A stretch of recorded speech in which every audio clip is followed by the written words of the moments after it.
The carnivore diet is getting alarmingly trendy these days, and unfortunately, it is just about the worst dietary pattern I can think of if you want to prevent kidney stones, despite those wellness influencers telling you that a benefit is that it doesn't have oxalate in it. If you aren't familiar, a carnivore diet means you eat just meat and butter. It seems like sometimes dairy is allowed, but generally just meat, and certainly no fruits, vegetables, nuts, beans, seeds, legumes, the foods that we know are actually good for human health.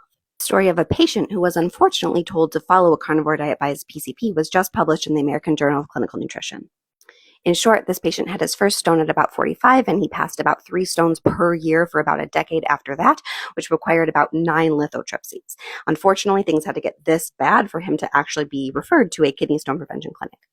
At that point, he was told to eat less salt, less non-dairy animal protein, and to eat more fruits and vegetables as well as dairy. Because his kidney stone disease was so bad, he was also prescribed chlorphalidone to help get his urine calcium levels down.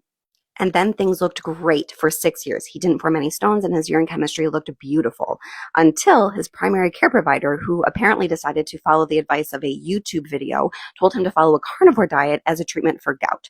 So the patient decided to eat 90% meat products with only 1 serving of fruit and vegetable a week.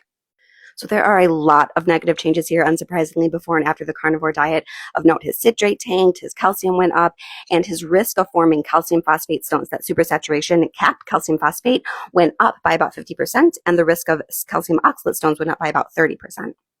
And also look at that oxalate. That oxalate went up on a carnivore diet, which has essentially 0 oxalate in it, which is a benefit, right, of that carnivore diet, according to wellness influencers who clearly don't understand that the liver makes oxalate from a wide variety of things. And one of the things that it's really good at making oxalate from is amino acids found in excess protein.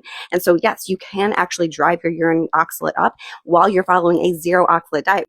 All this to say, please do not follow a carnivore diet. It can do so much harm. It can cause stones. It could increase your risk of heart disease, hypertension, cancer, diabetes, all of those scary chronic health conditions we really, really are working to prevent in this country. And please, please, please stop getting your nutrition information from uncredentialed wellness influencers online.